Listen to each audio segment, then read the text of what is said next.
anybody who's building a business, just record yourself. Screen record yourself, creating whatever it is that you have to create over and over again. Somebody somewhere is it, like whatever you're building, you have to build a new landing page, or you have to build a new marketing email, or you have to do this or that. Screen record yourself doing that, and now you have training, and now you never have to do that task again. Things are absolutely going to hit the fan. Like, things are going to go wrong, you're going to fail. Like, you're going to you build something all the way up for it to just be kicked over like a Jenga block, and can you keep going? Yeah. Can you say, okay, objectively, that sucks? Yeah. A lot. For sure. That's the worst thing I've ever heard in my life. And I'm going to be sad about it for a moment. I'm going to take a deep breath, and I'm going to stay in the same direction. WPBA, they're the first Black women-owned FIBA certified league in California. Fatima A, who created that league, she created it for women's college basketball players who graduate, who finish their college career, and they really want a chance to go play overseas and fulfill their dream of being a pro, but just don't know how. And so she's provided a space. She's created 8 teams that she manages. Wow. So she provides film, stats, connections to agencies, all of those things. What is the women's experience in coaching? And to be honest, the women's experience in coaching is being asked to speak at a player development conference about what it's like to be a woman, and not my expertise that everybody else here got to talk about. In Truth with Love, if you guys want to empower my voice, ask me about basketball. That's how we go about changing the game.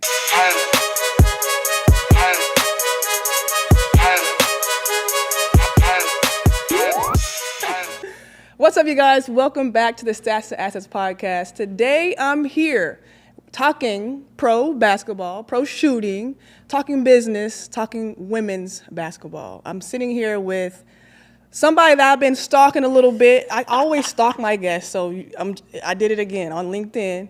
I'm sitting here with Brianna Joy Garza. What's up, Coach? What's up? Yeah. Welcome to the show. Thank you. And to be fair, she has been really, really consistent in reaching out on LinkedIn. You hit me, I guess, right before I really started gearing up for the conference. So I was like, hit me back in 30 days. So she did. And I still didn't get back to you. So yeah, no, I appreciate like your consistency in getting us here. Getting to learn about you a little bit the other night was just wonderful. So yeah, happy to be here. Really cool. Me too. I'm glad we got to cross paths when you were here in Austin.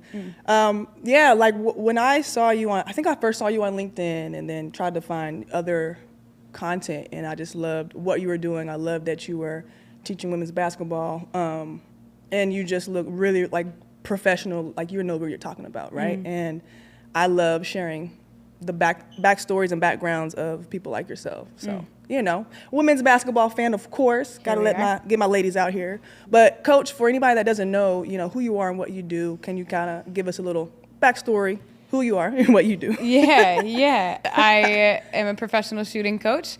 My job is to find athletes wherever they are at whatever level. I've coached from tiny tots all the way up to pros, just how to be a better shooter, how to shoot better, and how to believe in themselves through the medium. And so really what I like to say is that that's the meat and potatoes of what I do, is teaching people to believe in themselves through the medium of shooting. Because if you can learn that in this safe space of basketball, the stupid orange ball, then that really, the ripples of that become much, much bigger. So yeah, I'm a shooting coach by trade and just a teacher through and through underneath that. Yeah, and so tell us a little bit more about what it looks like to do what you do. So you travel all over the States, all over the world, and you're doing workshops. Like, what does that look like? Yeah, so today is actually day 850 on the road for me.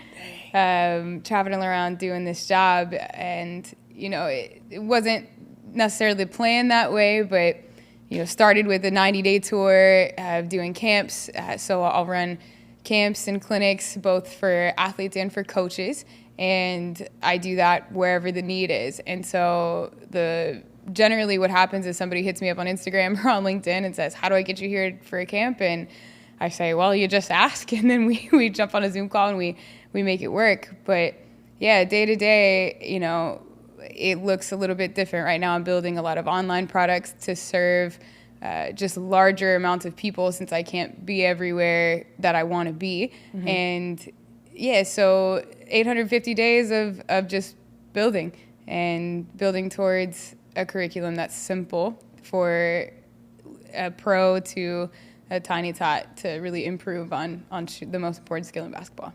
Dang. I'm gonna try to slide my shooting, my form to you. Yeah, no, I'm so serious. I'm excited. I never get tired of talking about shooting. Literally never. I do shot breakdowns and stuff, at least a few times a week with people from all over the world, just virtually. And that's the same thing I tell them is ask me whatever questions you have about shooting, because it's something I'm fascinated by. I never get tired of it. And then the relationship that it has, the confidence and how we teach that, it's super fulfilling. It's a fun freaking job. It's a freaking fun job. Super dope. Really quick, are there any, when let's say you're teaching, I don't know, not elementary, middle school, college, and then pros, is there any issues, mistakes, or things that all levels have trouble with at some degree? Yeah. I think if we're looking at all levels, then the way they catch the ball is often the thing that is most consistently different. So I was just observing a Division I team up in New Jersey, and when you get to the D1 or pro level, your finish, right, your follow through is, for all intents and purposes, is going to be good. Right, they've repped that over and over again, the wrist action. And so, but what I saw was each time they caught the ball, their rhythm and their preparation was different. So sometimes they would catch and then load and then shoot. And sometimes they would catch and load at the same time and shoot. And sometimes they would catch, bring the ball in, and then prep and shoot. And so you don't realize how much complication comes from changing the very bottom starting piece of your shot, because we've always really paid a lot of attention to this up here. Not to say you couldn't manipulate the catch and learn to move through that, but if we want consistency across the board, then finding a consistent rhythm to where then you can vary it and manipulate around it, that's probably the most common issue I see on all three levels. For my tiny tots and young people that are learning to shoot, I think the most common issue is chaos for hands, hands are there's all kinds of stuff happening. And so at the bottom line, you could have the perfect power generation, body sequence movements, but if you can't get your thing that aims everything to do the same thing or to feel comfortable every time, then it's going to be really difficult to make a lot of shots. Yeah. So you played at Baker College, right? Baker University. Can you remember anything that you had to change to be more efficient or more productive with your shot in college? Oof, nothing mechanically. Okay. I was always a pretty good shooter just because I stayed in the gym, but going into my senior year, that summer before my senior year, I read a book. It was my first book I ever read on sports psychology. It was called The Inner Game of Tennis by W. Timothy Galway. And when I read that book, he talked about separating the selves, self one versus self two. And, self one is the judging mind, the one that learns, the one that, gets mad, the one that gets happy, blah, blah, blah. And then self two is just the body that does.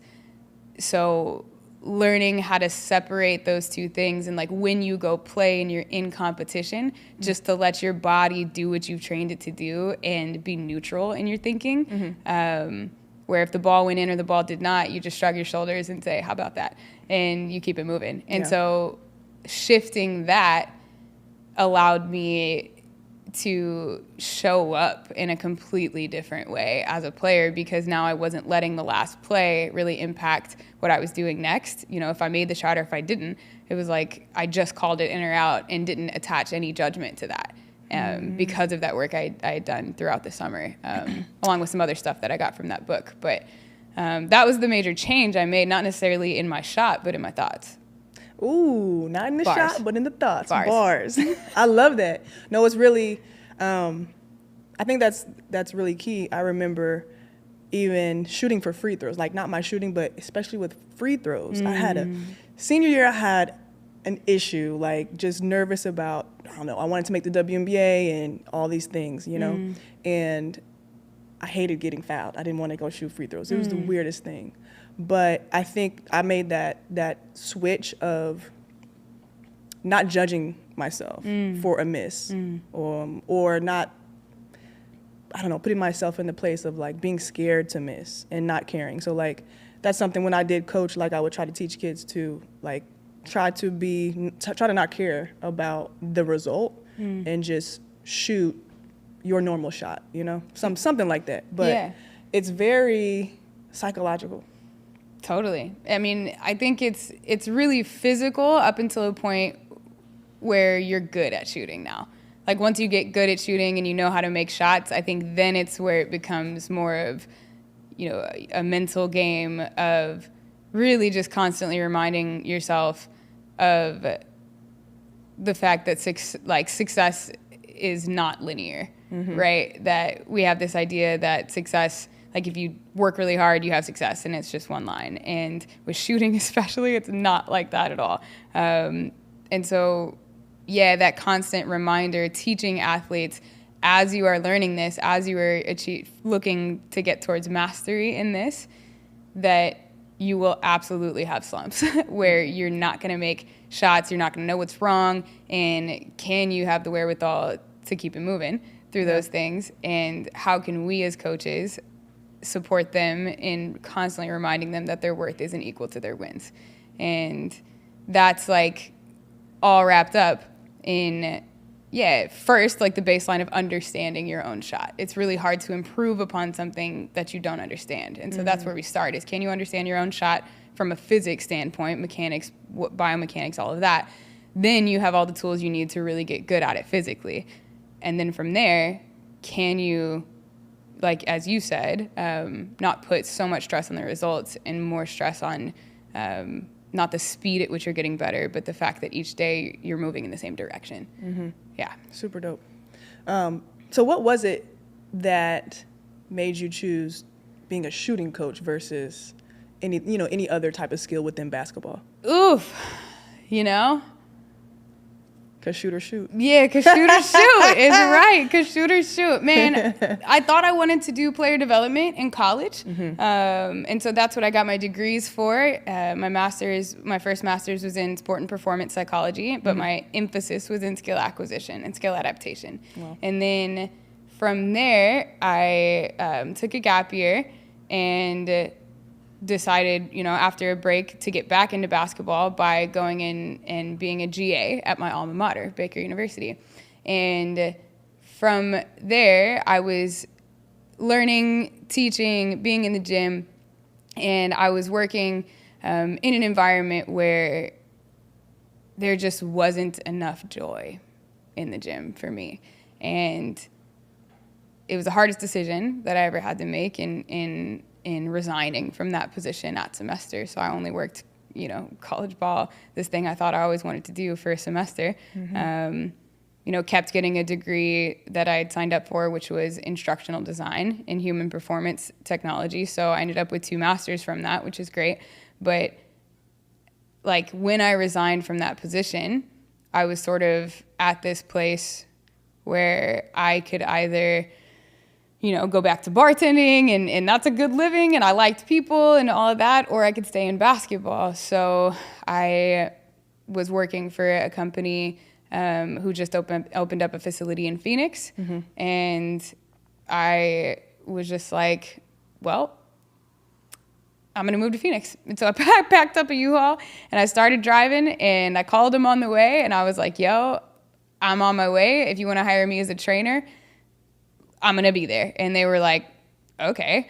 And so then, yeah, I remember walking into the building, walking up these stairs into this like big conference room where there was glass windows all around, and it was like one of the most professional spaces I'd ever been in. And I was sitting across from 4 men who were looking back at me, and I was sharing, I'm planning on coming here, training, helping you guys build the business.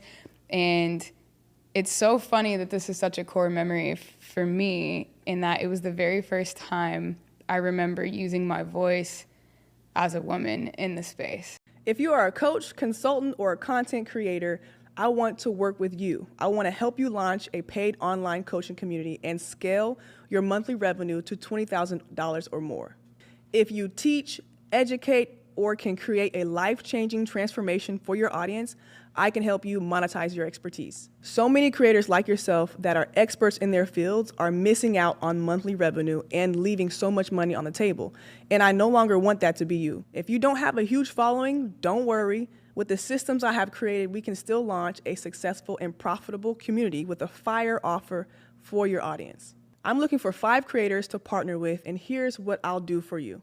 I'll help you do your market research to craft a great offer, optimize your social media and traffic sources, build and set up your school community, help you create your course, content, and digital resources, and I will manage and help you launch your community so that you can be well on your way to making $10,000 to $20,000 in the next 90 days or less.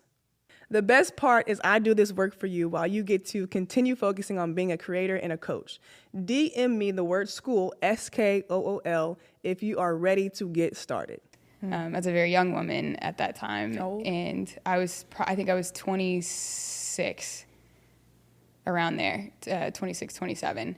And, because these men across from me were essentially kind of hinting that they were gonna put me at like a front desk, like admin type of position. And I remember, I don't know where it came from, but just looking across the table from me at them and being like, I intend to be a trainer here. I intend to be a trainer here. And they were like, okay, like you can be a trainer here. And so all of that happened. And the way that they finagled getting people's foot in the door at that gym was free 30-minute shooting workouts.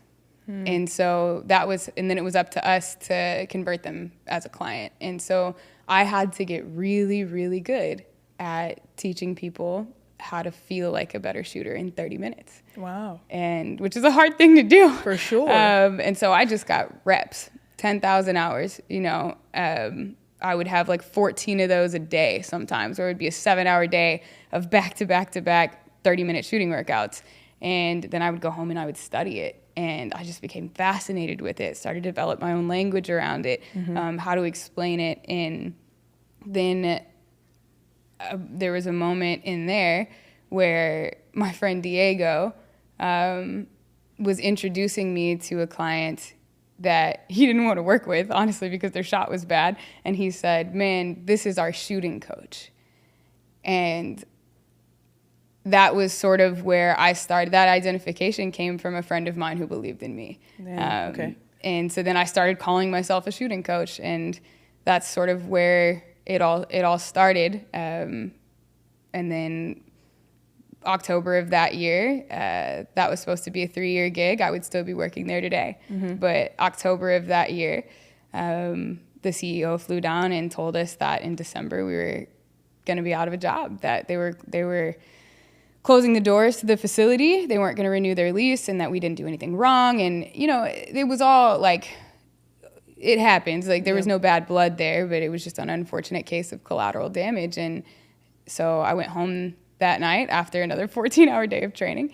And I just remember even on court all day that day, I just had the most fun with all of my kids, knowing I wasn't going to see them for very much longer. And so I went home that night and I sat on the front porch and had a good cry. Yep. And yeah, the idea just hit me. That felt like it was the thing that was building up from all the experiences I had in high school and college and after, of people just not believing in what I could do in shoot or shoot.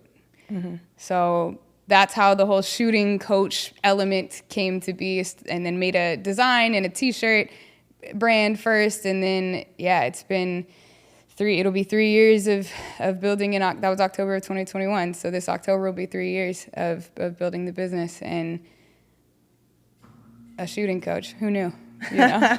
Who knew? That's super dope. Can you talk about just your journey of actually building the business up till now, and like the branding, and like what does that actually look like for people that may want to graduate college and be a shooting coach or a specific type of coach within their sport? You know, what does that look like? Yeah, to start that. For me, I had been doing, I'd been reading a lot online. And I came across a guy who has a newsletter. His name is David Perel. And there's a lot of his stuff that he writes that I like, that's kind of over my head. But there's one part of his writing that's consistent in that there's a niche on the internet for everything. And basketball is the most important skill. Shooting is the most important skill in basketball. And there were only a handful of people who were teaching it at a really high level. And so that was what I noticed, is I was like, okay, there's my niche. Like, this is what I can do. It's the micro inside of the macro. And then brand building, I sat with the idea of what I wanted to call it, I knew I wanted to build a brand for a long time. I just didn't know what. And so when you sit with an idea for long enough and really give it time to marinate, then eventually you're going to have something pop up. And Shoot or Shoot was that moment at the lowest point in my life. Shoot or Shoot came up, and then I just grabbed my laptop and started designing, found something I really liked, threw it on a t-shirt, and first made a t-shirt of it. It was just a t-shirt brand. And then building from there is hard. Like, it is really, really hard. It's 12-hour days of sitting behind a computer and feeling like you got nothing done, even though you're building the website and the email automations, and you're spending time watching YouTube videos and working a breakfast job so that you could just pay for what you're doing. And I did all of this while I was on the road, and it's just, once you find something that calls to you, that not only can make you money, but can make a difference for people, can make you happy, can challenge you in ways you want to be challenged, then it's not your job that you're trying to do. Like, it's yours. Like, it's your choice to follow that or not. But it's like given to you. So either you follow it and you honor that, or you don't. And so after all of that happened and I had this idea, like this, it was just clarity. Like, this is what I'm supposed to do, and I'm just gonna let it be hard. Yeah. And that's what brand building is I built in public too. I was very vulnerable. I started writing online. If anybody's building a brand, getting your email list is so important, because your email lists are the only things that you actually own. Instagram owns your Instagram followers. Twitter owns your Twitter followers, or X, or whatever it's called now. X, yeah. Your email list, that is your voice and your voice alone. And so I wrote very vulnerably. And a technique in writing that I've used that I highly, highly, highly recommend is I picked one person to write to that I knew would like my stuff.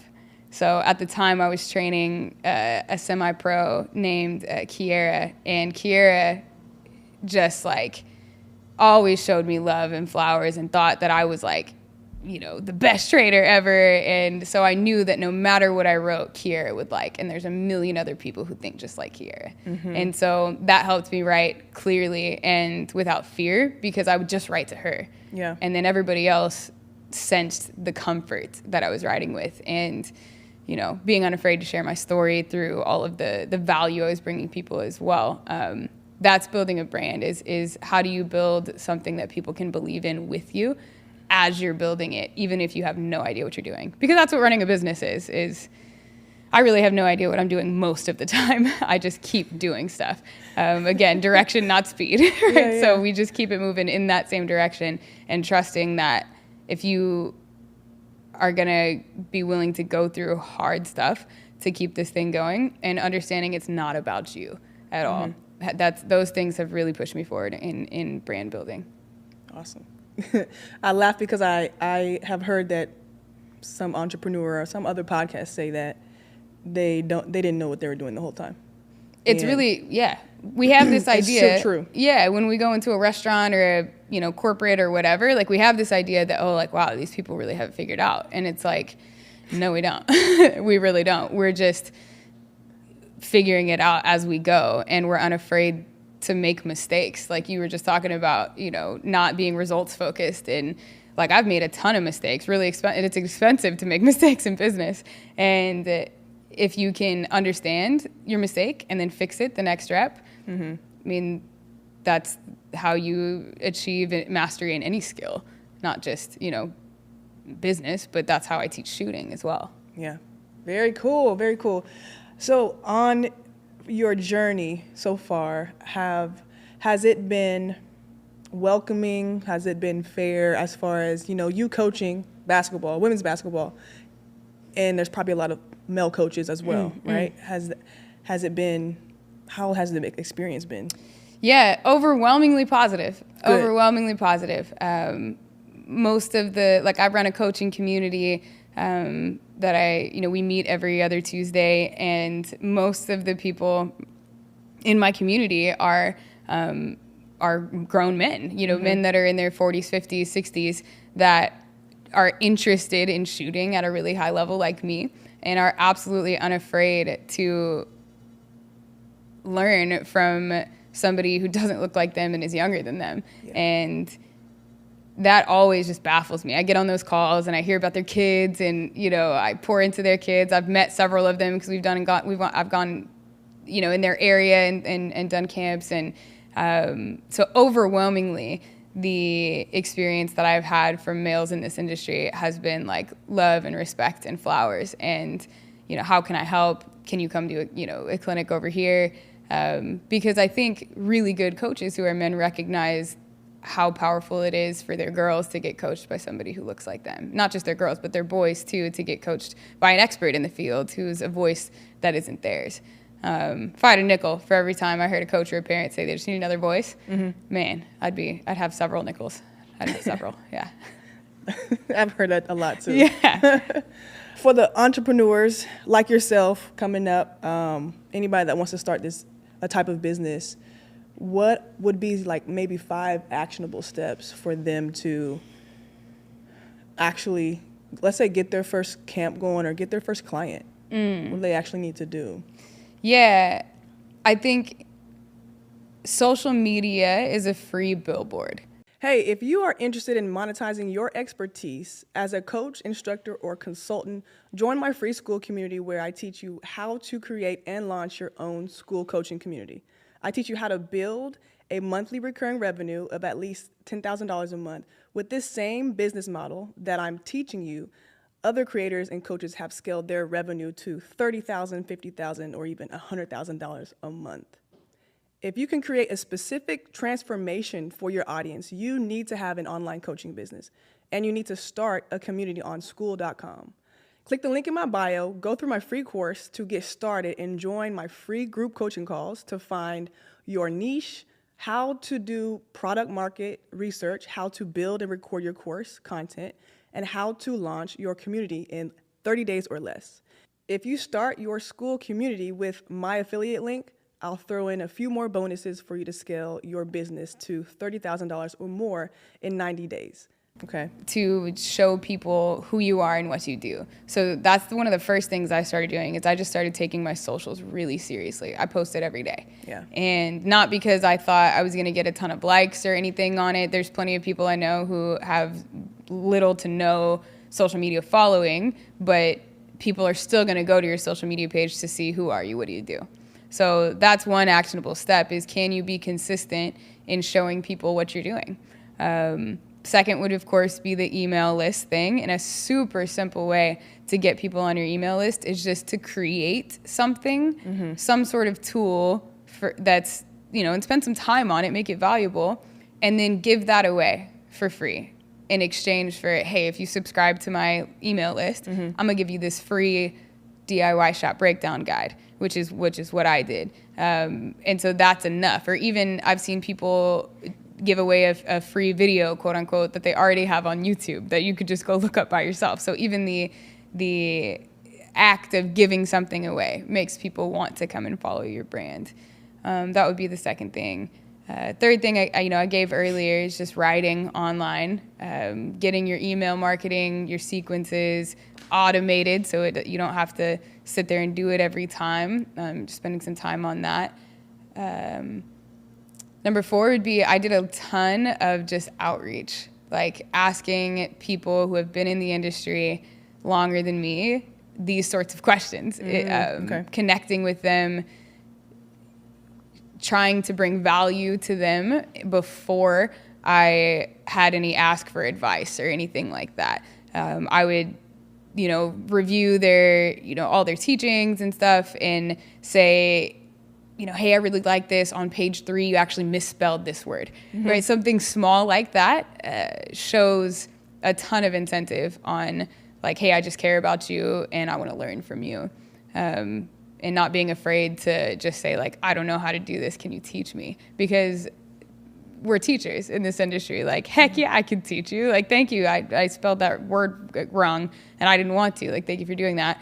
Yeah, what do you need? Those would be like the very tangible things. And then the 5th one, we kind of covered earlier, is can you stack days?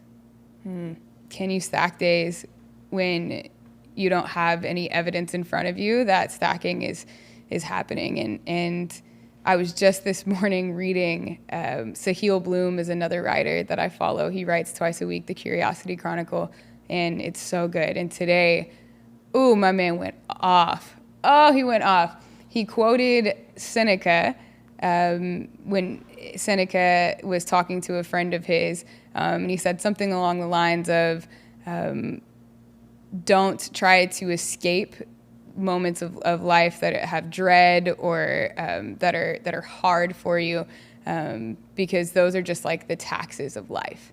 And Sahil goes on to list off like 7 different taxes of life that we pay, and he said one of them was stress and anxiety are the tax of extreme ambition. For sure. And I read that and was like, wow, like there is a lot of stress and anxiety that is involved in trying to build something that's never been built before.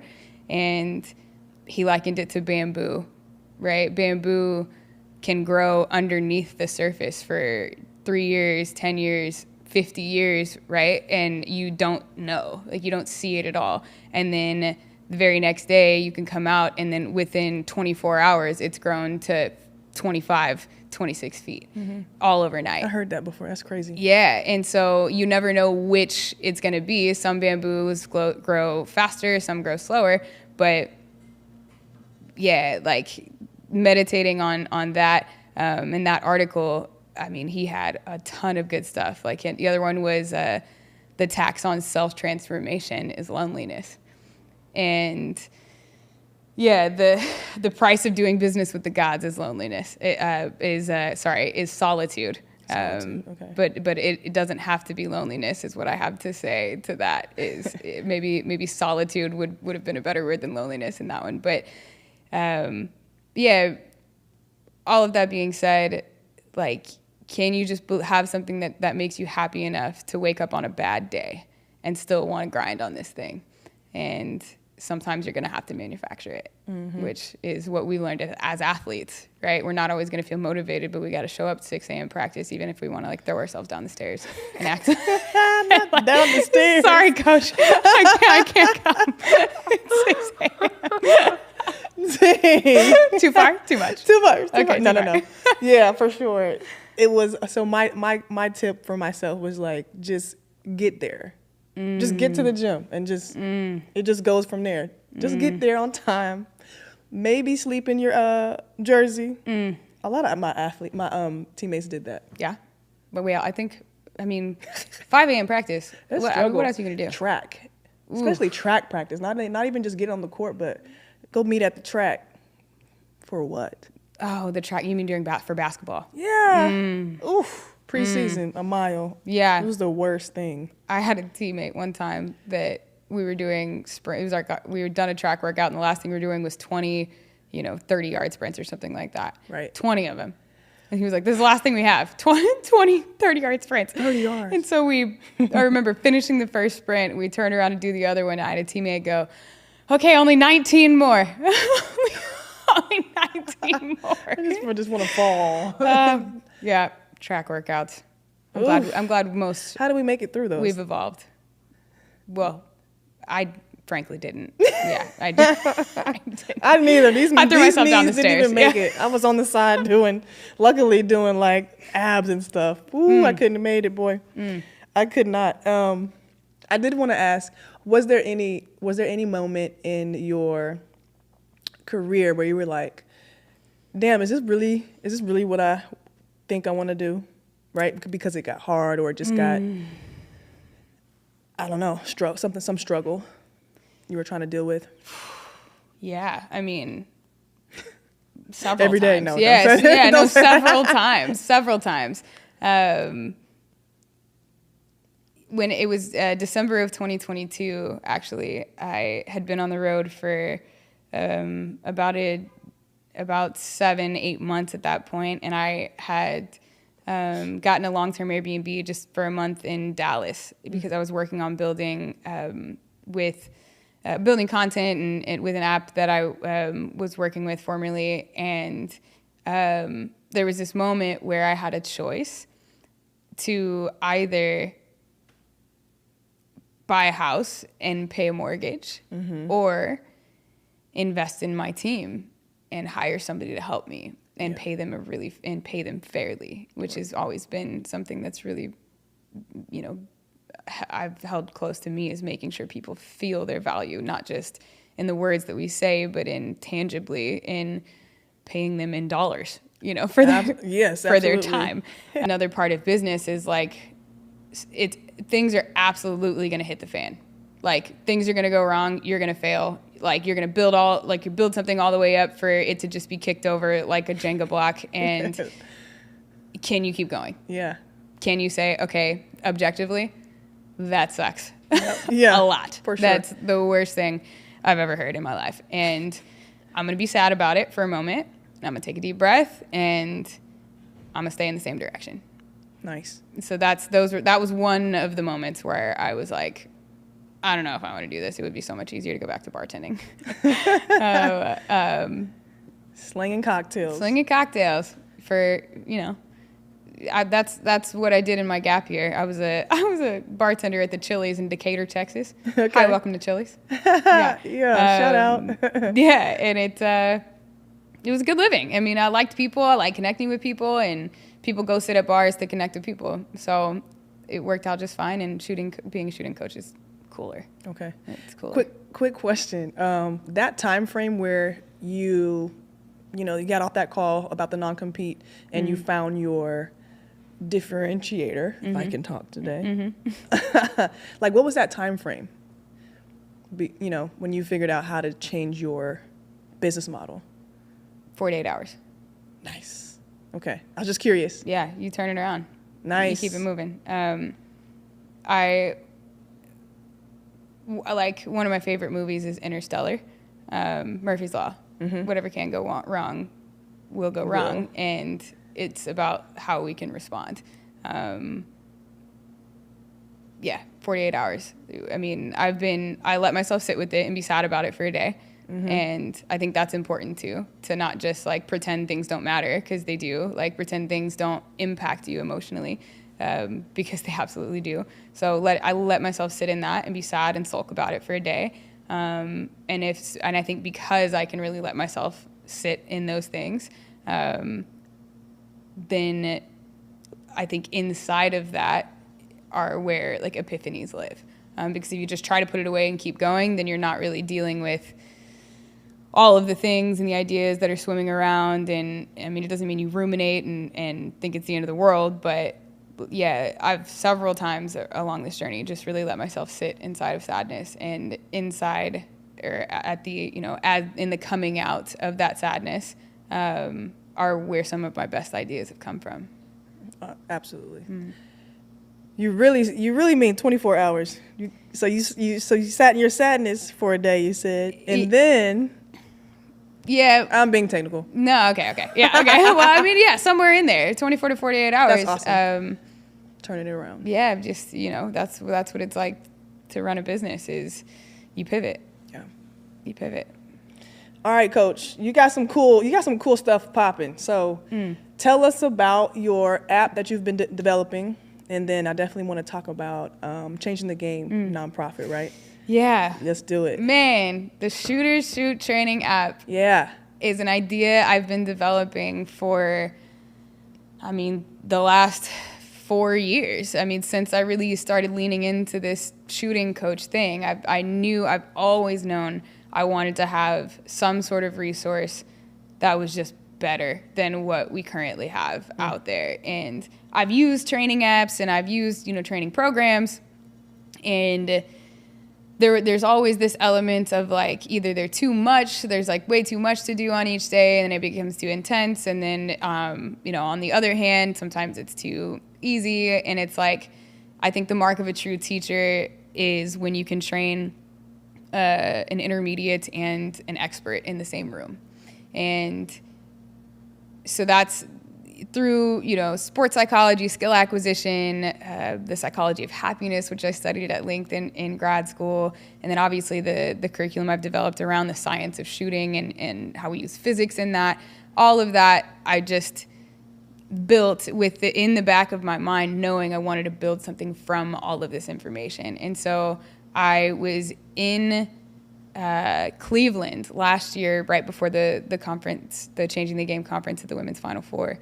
It was our first year, and I remember I was on the phone with a friend of mine, and we were just talking through all the things, and the idea of the structure hit me.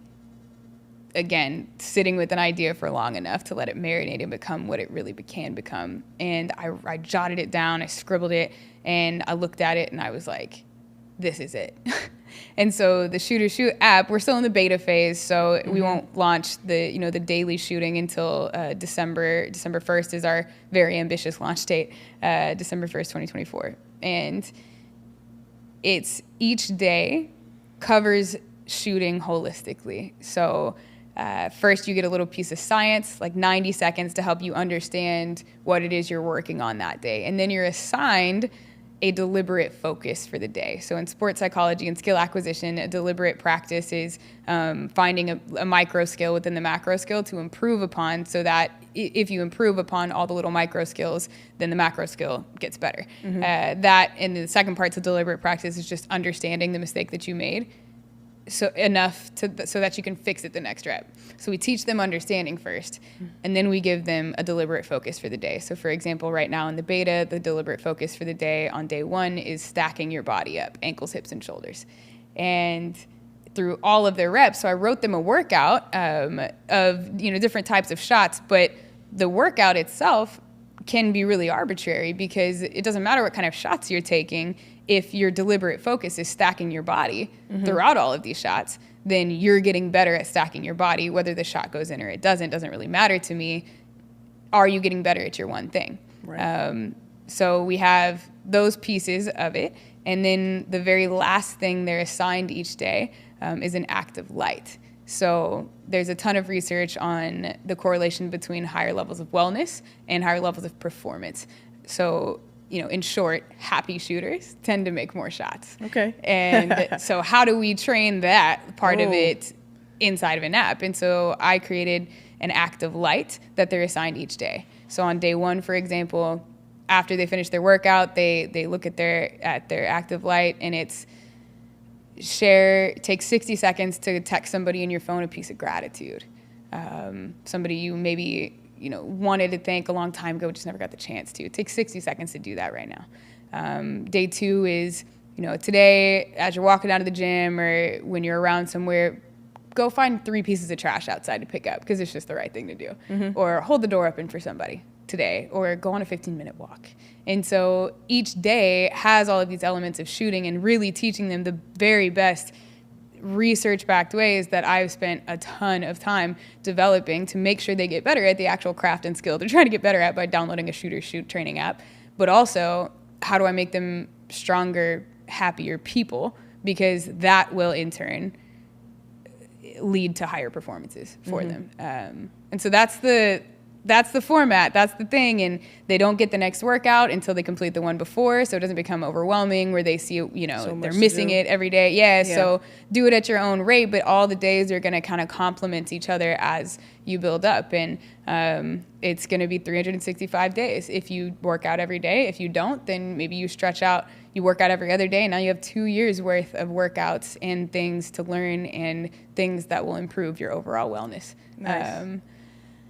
It's a lot. Yeah. It's a lot, and it's something I'm so proud of in developing it and letting it sit like this for so long. I can't believe it's really here. It was 2 weeks ago we released the beta. Nice. Congrats. Yeah. Let's go. Thank you. Yeah, it's crazy. Congrats. I love I love how you're thinking about the holistic player in the person, the athlete. I don't think a lot of coaches feel like they have time to focus on, is this athlete happy? How can I help them become happy or more mentally, better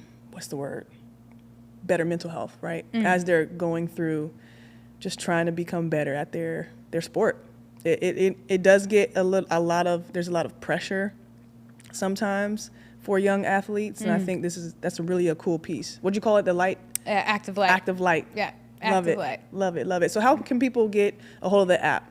So yeah, it's in the App Store and Google Play Store. Shooter Shoot Training app is what it's called, and you can download it for free. And then inside of it, there's the beta test, and then a couple of other resources that I offer. If you want to book a deep dive shot breakdown with me, that comes with 30 days of training and feedback inside of the app and custom programming. Or there's like my ultimate diagnostic tool that I made for coaches to help understand how to shape their shooters and, what's going wrong and what to prescribe for these different things and what cues to use.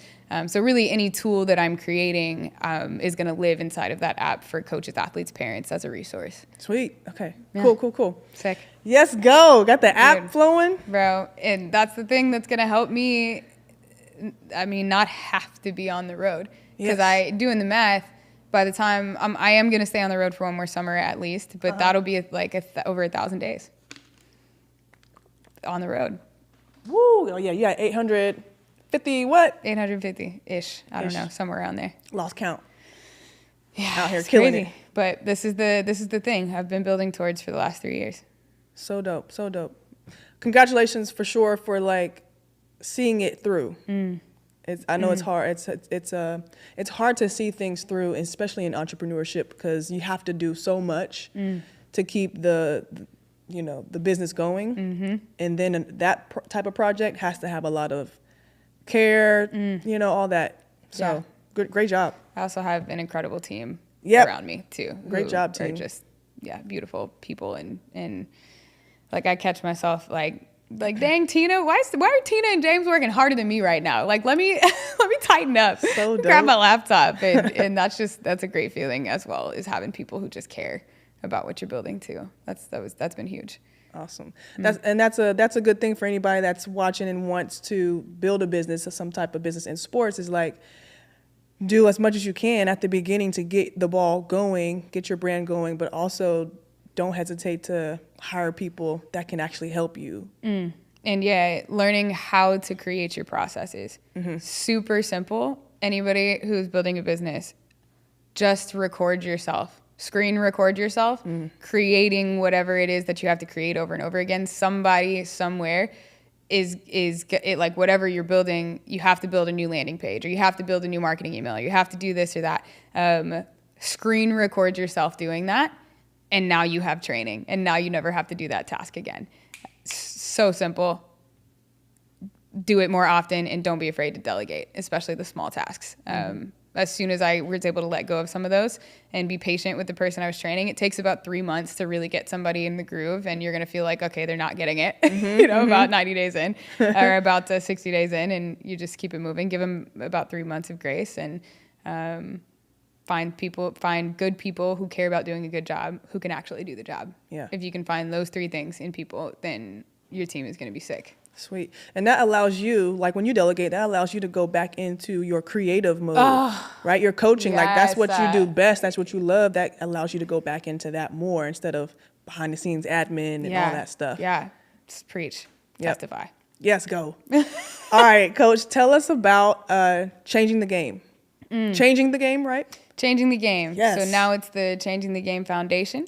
Changing the Game started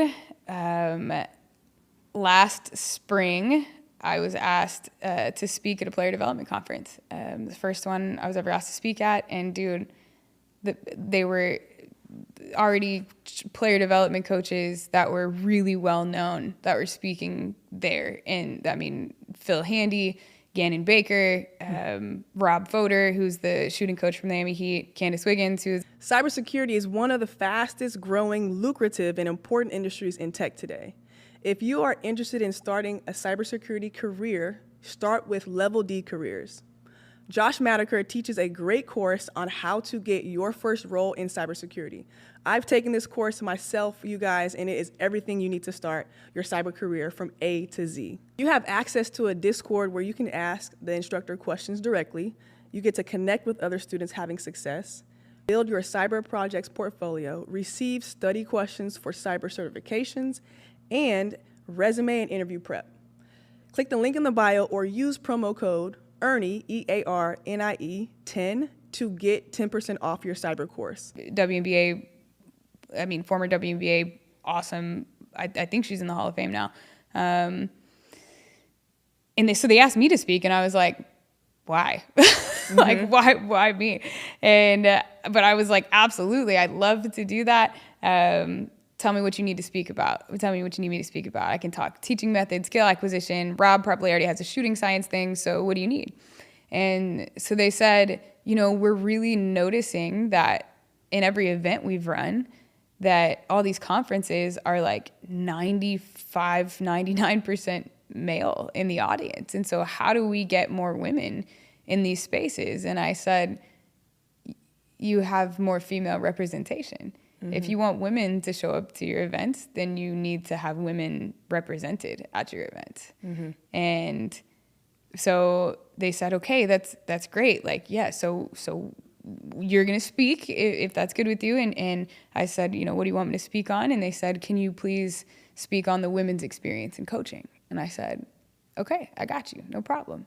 And so I spent the next 6 weeks interviewing hundreds of women, coaching everything from, my friends that were coaching in the NBA and the WNBA, the NFL, to my friends who were coaching their 4th graders, like Tiny Tots soccer team. Okay. But all women who were coaching, and I asked them that same question, and everybody pretty much had the same answer. And so I showed up, and the message I gave was simple. I introduced myself. I said, y'all are probably wondering what I'm doing here next to all these people. So I told them who I was and some of the success that I'd had, and so built some credibility a little bit. Yeah. And then shared the story of how I got there, and that I was asked, what is the women's experience in coaching? And to be honest, the women's experience in coaching is being asked to speak at a player development conference about what it's like to be a woman, and not my expertise that everybody else here got to talk about. In truth with love, if you guys want to empower my voice, ask me about basketball. That's how we go about changing the game. And that was really well received by the audience. I got a lot of flowers from the audience, and it was not at all well received by the organizers, who never paid me.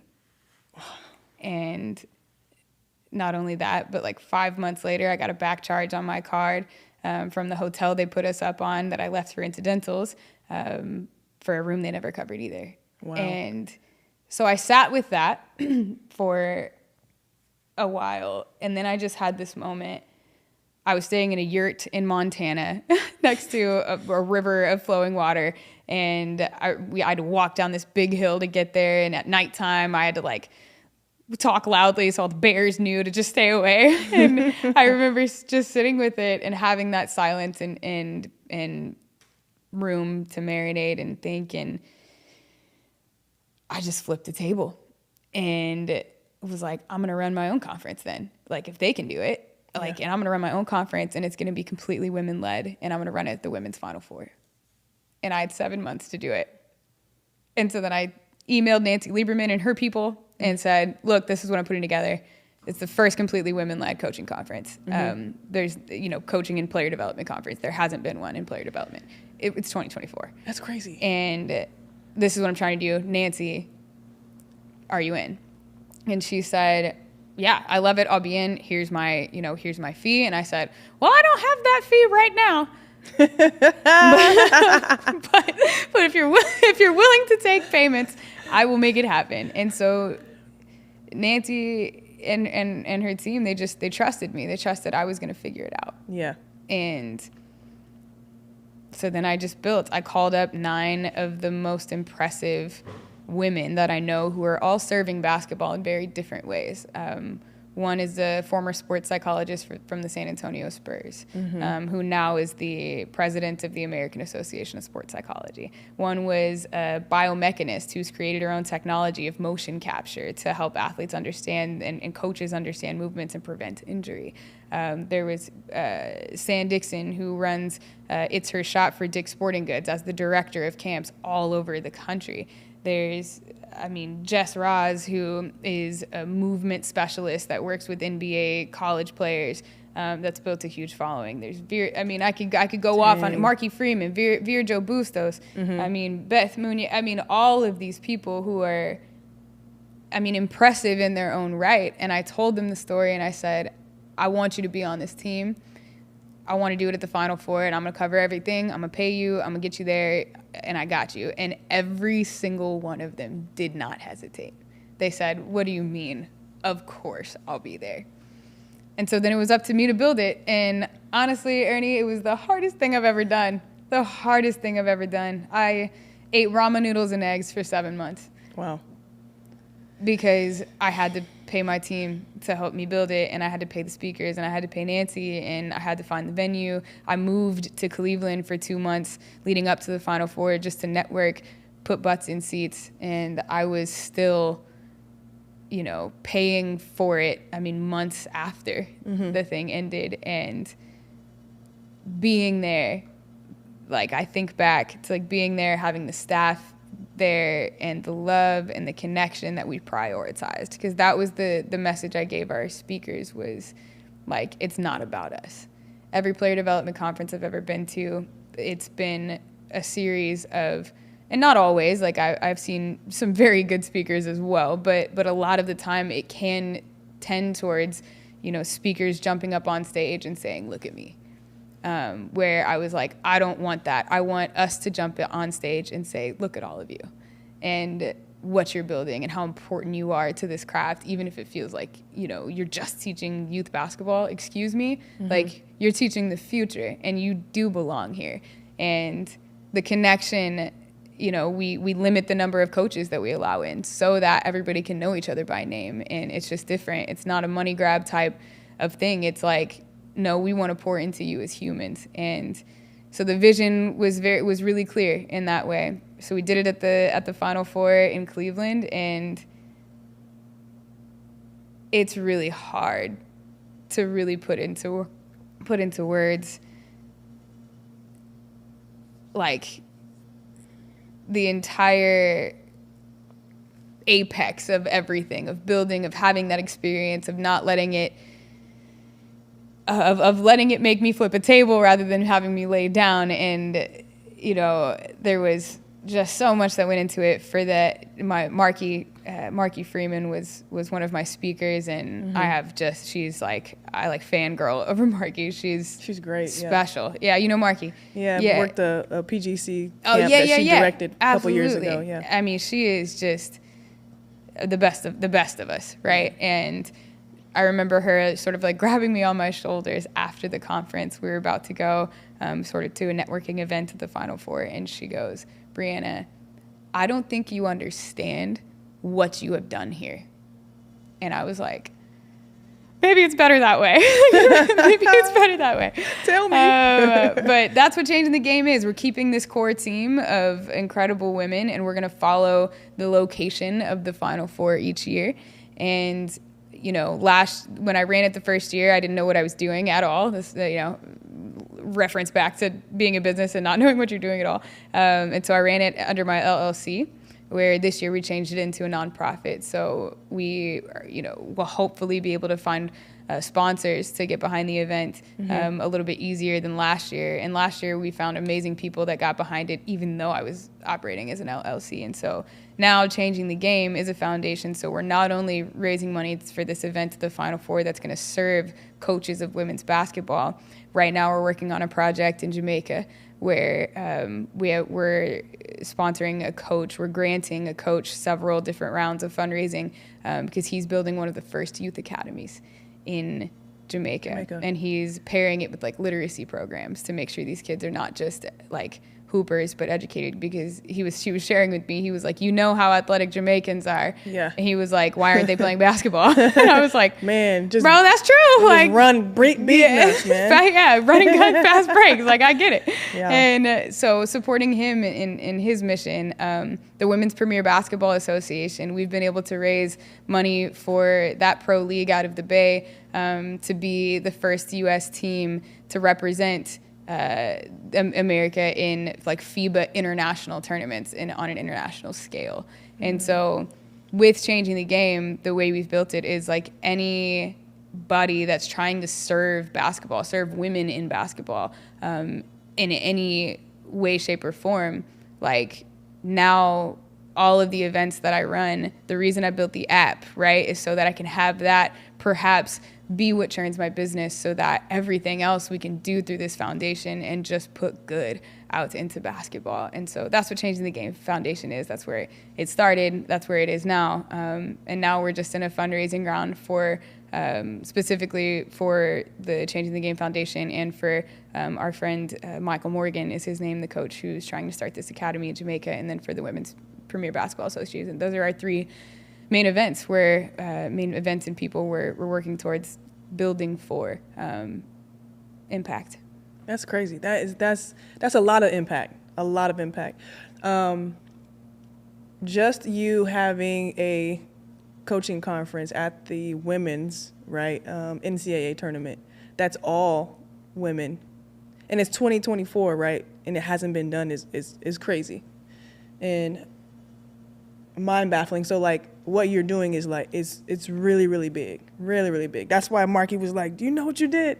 Because I feel like when you said it, I was like, "Dang, it hasn't been done yet," And like people like yourself and the other ladies that you joined forces with, thank you for opening that door and just being the first to do it. And there's a lot of people that are gonna want to jump on and help for sure. Yeah, it's always like you have to have the guts to get something started so that people can see the seed and see what you're doing, and then people just start, I feel like, wanting to join, and helping you out. So yeah, I know it's tough. Yeah, it is, man. It is. Hang in there, but like, it's amazing to hear. Yeah. I want to help some type of way. Bro, just come. Okay. Tampa Bay. Let's go. Tampa Bay 2025. And we're doing the mixer on the beach. I'm from Austin, Texas. Not the beach. On the beach. I'm from Austin, Texas. So, like, we're having live music at the mixer. Like, every piece, every minute of those 2 days, like, I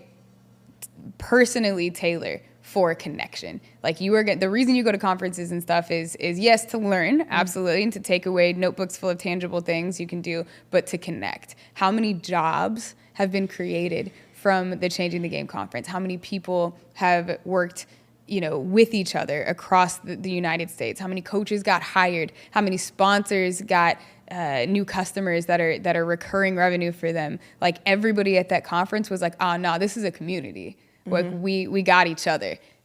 We're all in this like for one purpose, and that is to flip the culture of what basketball looks like from youth all the way through high school, college, pro, what coaching looks like, what the standards of coaching are, what we accept and what we don't accept from coaches. And it's starting at this conference with this group of women that are just the dream team of coaches and professionals in the space, pouring into the people at all levels. And we had people there that were, I could go on about it, but we had people there that weren't even basketball coaches.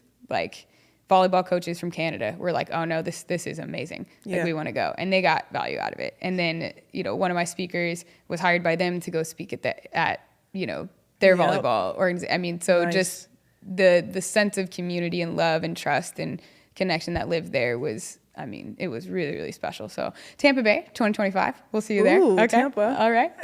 You heard it. Better weather than Cleveland. Okay. All right. Yeah. Crazy. Oh my gosh. Coach, really quick, can you talk a little bit more about the Women's Premier League? What's the name of it? Women's Premier Basketball Association. Premier Basketball Association. Okay. Yep. And talk about that, but why is that so special so people can really understand? The WPBA, they're the first Black women-owned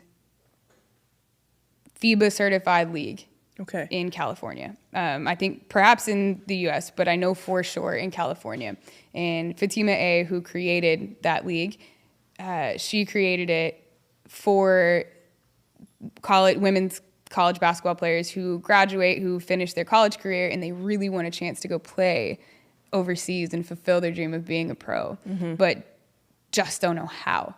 And so she's provided a space. She's created 8 teams that she manages, which is just insane. That she's done this while she's also a pro. I don't have enough good things to say about Fatima, but she created this league for these players that have this dream of playing overseas, don't know how to get there. So she provides film, stats, connections to agencies, all of those things where women can go and play really high-level basketball in Oakland, supported by the community of Oakland. And she's gotten, dozens of women their first chance at playing overseas and actually getting paid to play a game. And so that's changing the game. Yes. That's what the whole foundation, at the bottom line is we're in this for change. We're in this to help people. That's what nonprofits do, right? We're not looking to profit. We're looking to use everybody else's money together to just help everybody thrive. And so that's what Fatima's building out there in the WPBA is really special. Bringing in different development coaches, getting the games live streamed, having, their stories told on the social media. Yeah. The WPBA there's several semi-pro leagues and D leagues, if you will, G leagues of women's basketball that are popping up here and there. And it is by far the best one, the most well-ran. And she's, looking to expand, I think, eventually and have these sort of places and spaces where teams overseas can find players. And that's another project that, we're really, really excited about supporting. That's awesome. Well, you are doing some really, really cool work. I didn't even know about the nonprofit, so I'm glad we got to chat about that. And congratulations on your app. And just continue to keep being a light to these coaches, these parents, these athletes. I can see the passion that you have. And I was looking at some of your Instagram reels, and I was looking at the comments, and there's parents that are just, they love you. Coaches, the other coaches are loving you too. So it's really, really cool to see your work. Man, so thank you so much. Thanks for being on the show. Glad I got to meet you finally. She's been dodging me all time. It's fine. But thank you for having me. This is my first in-person podcast situation. I feel very V-profesh. Sweet. V-profesh. Sweet. Thanks for having me. You're welcome. Any last little remarks or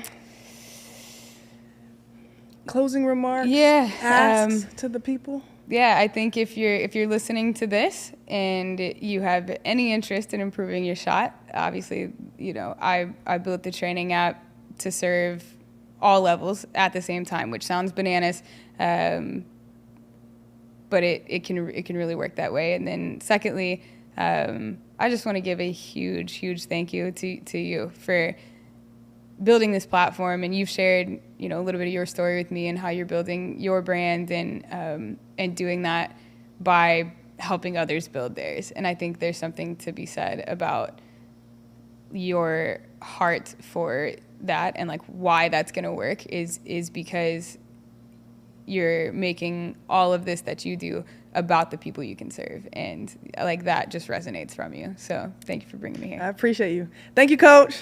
All right, you guys. See you when I see you. Peace. Bam.